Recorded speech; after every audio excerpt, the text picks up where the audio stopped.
Hello everyone, welcome back to another market analysis video. मैं हूं मंजीत और आप देख रहे हैं ट्रेडिंग वुल्फ। तो फाइनली वो दिन आ चुका है जब हम बैंक निफ्टी को बुधवार वाले दिन एक्सपायर होते हुए देखेंगे। कल फर्स्ट टाइम ऐसा होगा कि बैंक निफ्टी जो है वो वेडनेसडे को एक्सपायर होगा और परसों निफ्टी में एक्सपायरी है। आज से पहले बैंक निफ्टी और निफ्टी दोनों थर्सडे को एक्सपायर होते थे, बट कल से फर्स्ट टाइम बैंक निफ्टी जो है एक दिन पहले एक्सपायर होगा। अगर आज के मार्केट के बारे में बात करें तो आज के मार्केट में कुछ खास मोमेंटम नहीं रहा और मार्केट जो था एक साइडवेज होके क्लोज हुआ है, जो कि हमारे लिए बहुत बेहतरीन है बैंक निफ्टी में एक अच्छा मूव कैप्चर करने के लिए। ये बैंक निफ्टी का 1 डे का चार्ट है, जहाँ पे हम देख सकते हैं कि मार्केट अभी भी इसी रेंज के अंदर ही ट्रेड कर रहा है। हमारे लिए बहुत ज़रूरी जो इंपॉर्टेंट लेवल है, आज और कल का जो हाई है ऑलमोस्ट आसपास ही है। तो मार्केट अगर इस लेवल के ऊपर निकलता है तो हमें और एक लेवल मिलेगा 44,710 का। 710 से लेके 750 ये जो जोन है, अगर मार्केट इसके ऊपर निकलना चालू कर देता है तो फिर एक बहुत अच्छा शॉर्ट कवरिंग, एक बड़ा मूव हम देख सकते हैं। काफ़ी दिन से मार्केट छोटे से रेंज के अंदर फंसा हुआ है, तो अगर ये ब्रेकआउट में मिला एक बड़ा मूव हम कैच कर सकते हैं। क्या वो कल के दिन हो सकता है? एक बार देख लेते हैं हम लोग 15 मिनट्स के चार्ट में। 15 मिनट का चार्ट अगर मैं लगाता हूँ तो यहाँ पे एक इंटरेस्टिंग चीज़ हमें देखने को मिल रही है। ऊपर से एक ट्रेंड लाइन बन रहा है और नीचे से भी एक ट्रेंड लाइन बन रहा है। अगर मैं ऊपर का ट्रेंड लाइन का बात करूँ तो मार्केट ने कुछ ऐसा एक ट्रेंड लाइन बनाया हुआ है। इनफैक्ट इसको हम आगे भी थोड़ा चाहे तो बढ़ा सकते हैं। ये यहाँ से एक से ट्रेंड लाइन बन रहा है और नीचे भी अगर हम ट्रेंड लाइन बनाते हैं तो यहाँ पे एक सपोर्ट का ट्रेंड लाइन भी बन रहा है। अब मार्केट एग्जैक्टली है कहाँ पे? आज का दिन का बात करते हैं तो मार्केट में आज कोई मोमेंटम नहीं था। मार्केट जहाँ पे खुला उसी के आसपास कहीं पे इसने क्लोजिंग कर दी है। कल के लिए हम एक छोटा सा ट्रेंड लाइन यहाँ पे भी बना सकते हैं, बट इतना ज़्यादा छोटे रेंज के अंदर ट्रेंड लाइन बनाना मुझे ठीक नहीं लग रहा है। कल हमारे लिए जो इंपॉर्टेंट लेवल्स हो जाएंगे बैंक निफ्टी में वो होंगे, आज का जो हाई है वो हमारे लिए बहुत इंपॉर्टेंट लेवल का काम करेगा। वैसे ही जो आज का लो है, जो कल का लो, इनफैक्ट कल का जो लो था, आज का लो तो यहाँ पे जो इनफैक्ट कल का लो था वो हमारे लिए इंपॉर्टेंट सपोर्ट का काम करेगा। क्यों मैं इसको सपोर्ट ले रहा हूँ? क्योंकि मार्केट ने इस जगह से एक बार रिजेक्शन भी लिया हुआ था और पहले भी देखेंगे तो मार्केट इसको पहले से रेजिस्टेंस का भी काम कर रहा था, तो कि बहुत इंपॉर्टेंट लेवल है यहाँ पे। तो हमारे लिए जो रेंज है, नो ट्रेड जोन का रेंज है, वो है यहाँ पे। अगर मार्केट 44,660-670 के ऊपर निकलता है, जैसे आज जहाँ से इसने रिजेक्शन लिया, पहले भी वहाँ पे गैप अप खुलने के बाद वहाँ से रिजेक्शन हुआ था, उसके बाद पहले भी यहाँ से रिजेक्शन हुआ है, तो मल्टीपल टाइम यहाँ से रिजेक्शन ले चुका है, 1 2 3 4 बार रिजेक्शन ले चुका है। तो चांसेस है कि मार्केट अभी इसका ब्रेकआउट कर दे। ऊपर से जो ट्रेंड लाइन आ रहा है उसका भी ब्रेकआउट यहाँ पे मिलेगा। अगर मार्केट कल कहीं पे फ्लैट खुलता है, फ्लैट खुलने से हम लोग वेट करेंगे किस चीज़ का? किसी भी रेंज को ब्रेकआउट करने का। अगर मार्केट इस रेंज के पास जाता है, जाते ही से ही हम लोग एंट्री नहीं करेंगे। अगर पहले ऐसे ही ब्रेकआउट कर देता है तो वेट करेंगे किसका? रीटेस्ट का।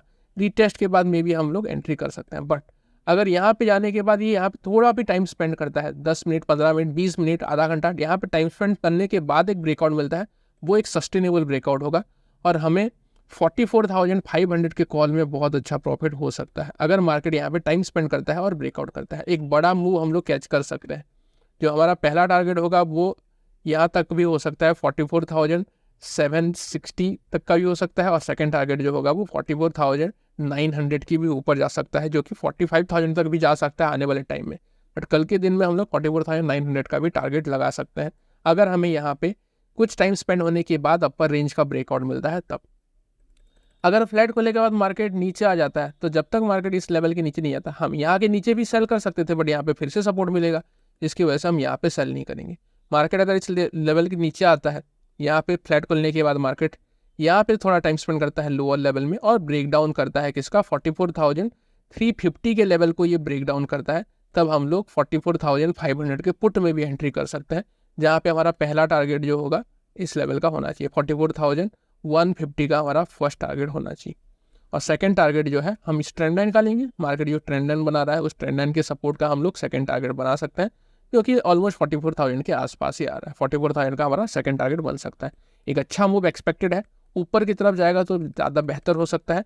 अगर ऊपर की तरफ नहीं जाके ये नीचे आ जाता है तो एक फेक ब्रेकआउट भी हम मान सकते हैं, और इसमें या फिर इस जो रेंज है, ये जो रेंज बना रहा है, इसी रेंज को ट्रेड कर सकते हैं। अगर मार्केट बड़ा गैप अप खुल गया, गैप अप खुलने के बाद हम देखेंगे कि मार्केट का बिहेवियर क्या है। गैप अप खुलने के बाद मार्केट अगर क्या कर रहा है, नीचे आके एक रिटेस्ट टाइप का कैंडल बना है और फिर ये ऊपर निकल रहा है, तो जब भी यहाँ पे हमें रिटेस्ट के बाद कोई भी पॉजिटिव कैंडल, हैमर टाइप का कैंडल या फिर मारुबुजी टाइप का कैंडल दिखेगा, तब हम कॉल साइड में जा सकते हैं। बट अगर ये डायरेक्ट ऊपर गैप अप खुलने के बाद जैसे यहाँ पे हुआ था, high is equal to opening, opening is equal to अगर हाई बनाता हुआ ये नीचे आना चालू कर गया, जैसे यहाँ पे देखिए गैप अप खुलने के बाद मार्केट में सडन फॉल, इसको फेक ब्रेकआउट बोलते हैं। तो अगर इस टाइप का कुछ फिर से होता है तो फिर हम लोग यहाँ पे एक बड़ा डाउन साइड का फॉल भी देख सकते हैं, जो कि मुझे थोड़ा सा कम लग रहा है क्योंकि ऑलरेडी एक बार यहाँ पे फेक ब्रेकआउट हो चुका है मार्केट में। इनफैक्ट 2-3 बार मार्केट ऊपर से नीचे गिर चुका है। तो अभी ये लेवल के ऊपर इसको सस्टेन करना चाहिए। अगर सस्टेन कर जाता है तो अच्छा खासा अपसाइड में रैली दिख सकता है।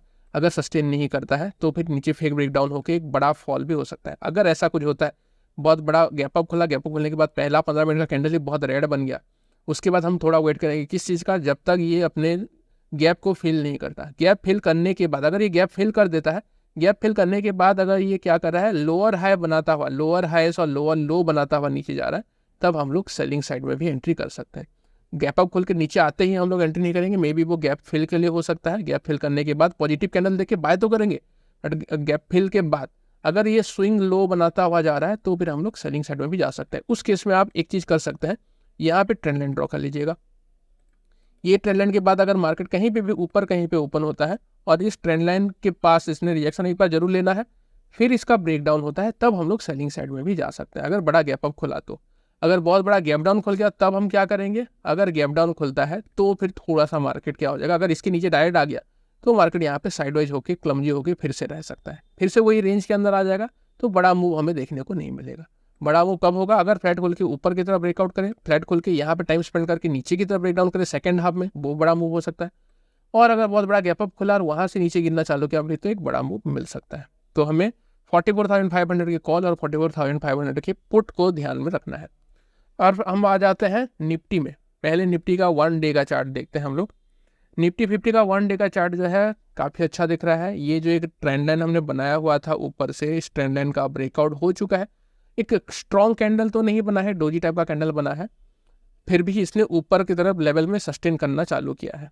अब अगर हम इसको 15 मिनट के चार्ट में देखते हैं तो 15 मिनट्स के चार्ट में क्या दिख रहा है, 15 मिनट्स के चार्ट में हम लोग यहाँ पे एक रेजिस्टेंस जोन बना सकते हैं, जो कि इस दिन के हाई को 24 अगस्त के जो हाई है उसको लेके हम लोग एक रेजिस्टेंस का एरिया बना सकते हैं। ठीक है, ये हमारे लिए एक इंपॉर्टेंट रेजिस्टेंस का एरिया है। अगर मार्केट इस लेवल के ऊपर निकला तो हमारा जो नेक्स्ट टारगेट होगा वो यहाँ पे कहीं पे आ रहा है, और उसके बाद का जो टारगेट है फिर वो गैप फिलिंग का टारगेट बड़ा टारगेट बन रहा है।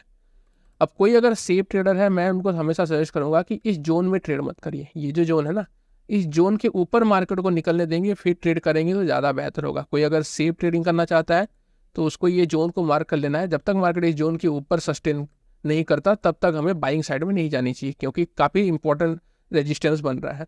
थोड़ा सा हम लोग क्या करेंगे, थोड़े से रिस्की ट्रेड लेना चाहते हैं तो जो जैसे ही ये 19,590 ये लेवल जो है 19,590 के लेवल के ऊपर एक 15 मिनट का कैंडल क्लोज करता है, तब हम लोग बाइंग साइड में भी जा सकते हैं, क्योंकि मल्टीपल टाइम यहाँ से रिजेक्शन हो चुका है।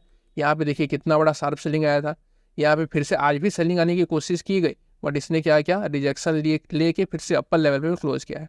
तो फ्लैट खोल के अगर इसको क्रॉस करता है तो हम लोग 19,550 या फिर 19,500 के कॉल में भी एंट्री कर सकते हैं। पहला टारगेट हमारा 640 का होना चाहिए, और दूसरा टारगेट जैसे मैंने बोला कि यहाँ पे हम लोग ये जो गैप है, गैप के नीचे का भी टारगेट लगा सकते हैं। अगर बैंक निफ्टी में एक अच्छा खासा बाइंग मोमेंटम आ गया तो ये सारा गैप भी फुलफिल कर सकता है। निफ्टी में भी अच्छा स्ट्रेंथ दिख रहा है। इसने ट्रेंड लाइन ऑलरेडी तोड़ दिया है, ट्रेंड लाइन का ब्रेकआउट होकर इसने रिटेस्ट भी कर लिया है एक टाइप का। अगर देखेंगे ये ट्रेंड लाइन हमने बनाया हुआ था, ये देखिए ट्रेंड लाइन का ब्रेकआउट होकर यहाँ पे रिटेस्ट भी हो चुका है। तो अगर ये सस्टेन करते ऊपर जाता है तो ये जो गैप है ना, ये गैप भी फिल हो सकता है। अगर बैंक निफ्टी ने सपोर्ट किया तो एक अच्छा खासा बुलिश मोमेंटम इसमें भी आ सकता है। उसके बाद अगर देखते हैं, अगर ये फ्लैट खुलता है नीचे की तरफ, कब सेलिंग की तरफ कहाँ पे देखेंगे। अभी ये थोड़ा सा ज़्यादा पॉजिटिव लग रहा है हमें, तो सेलिंग के लिए हमें एक फेक ब्रेकआउट को कंफर्म करवाना होगा। फेक ब्रेकआउट कंफर्म कब होगा, अगर मार्केट यहाँ पे ब्रेकआउट रिटेस्ट कर रहा है, अगर ये नीचे आ जाता है और इसके नीचे ट्रेड करना चालू करता है, मतलब ट्रेंड लाइन के अंदर ये फिर से आ जाता है, तो फिर क्या होगा, यहाँ पे जितने बायर्स हैं 19,500 एक बहुत स्ट्रॉन्ग लेवल था, इसके ऊपर बायर जुड़े हैं। तो अगर मार्केट 19,500 के नीचे ट्रेड करना चालू किया तो जितने भी बायर्स थे वो अपना पोजीशन छोड़ के चले जाएंगे। तो यहाँ पे एक बड़ा सेलिंग भी देखने को मिल सकता है, जिसको हम लोग जैसे यहाँ पे फेक ब्रेकआउट के बाद नीचे कंटिन्यूस फॉल हुआ, यहाँ पे देखिए गैप अप के बाद कंटिन्यूस फॉल हुआ, उस टाइप का कुछ भी यहाँ पे देख सकते हैं। उस केस में हमारा जो टारगेट होगा, नीचे के साइड में बड़ा टारगेट तो नहीं रखेंगे, ये हमारा टारगेट होना चाहिए।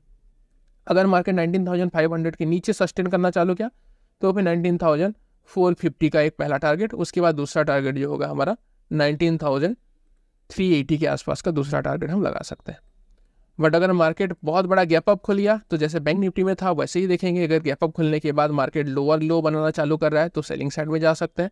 अगर गैप अप के बाद इसने क्या किया, गैप फिल करके फिर यहाँ पे पॉजिटिव कैंडल बनाना चालू किया तो यहाँ से हम लोग फिर से बाय भी कर सकते हैं, क्योंकि रेजिस्टेंस था, ब्रेकआउट हुआ, रीटेस्ट के बाद बाइंग भी की जा सकती है।